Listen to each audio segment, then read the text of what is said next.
So here's Theo in the big pasture with his two best buds, the mule and the blue-eyed paint. You can see he has no intention of allowing me to walk up to him. I play a little of the catching game with him, where I basically move when he moves and stop when he stops.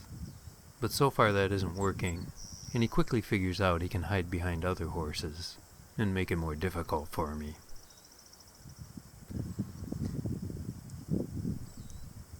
And if he feels too pressured, he can just take off. It's a big pasture. So in this session I herd him down toward the pens and managed to close a gate on him, where he continues to win at the catching game, even in this small space.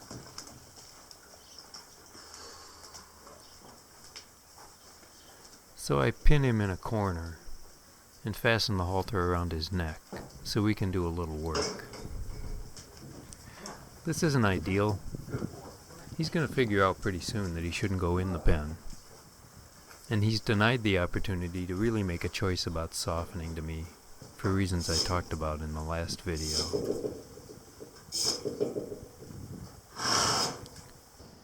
So in the next session we go back to the catching game in the big pasture.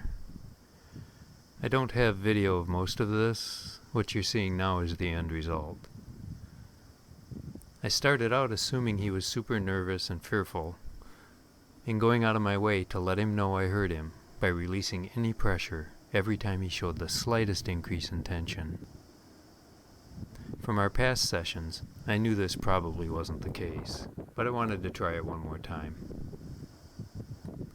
Predictably, he just played the catching game with me and did not improve at all.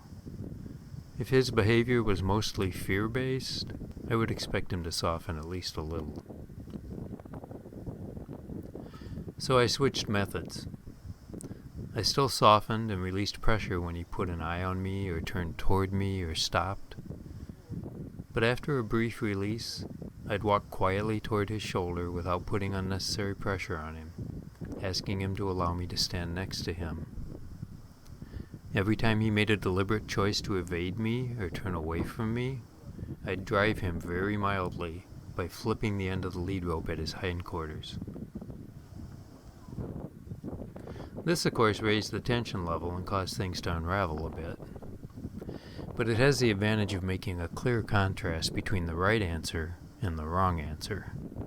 It's basically initial round pen work. It takes more time and a lot of persistence on my part in a large pasture, but at least it's an environment where he knows it's entirely his choice what answer he gives. During this phase, I don't use cookies, and I don't hide the lead rope. He did a fair amount of evasion and cantering up and down the hill before he finally left the herd completely and went to the far end of the pasture where another herd was just across the fence. He was quite a ways away, and it took me a few minutes to get there. I expected he'd probably leave and we'd continue our dance, but instead he decided he'd had enough and gave me a chance to prove I wouldn't push if he let me approach. Just the response I was looking for. And that's what you're seeing here. You can see he turns to face me instead of running off, and he's pretty relaxed and not worried. I'm using cookies not to catch him, but as a reinforcer, since he's very food motivated. And I'm asking him to allow me to touch him with my hand and the rope, and sometimes seeing if I can draw him toward me. All the while, I'm ready to go back to the catching game if that's his choice. But I think he knows that, and feels that maybe standing is a better, easier choice. So he's trying it out. After quite a few repetitions, we take a break before I walk away.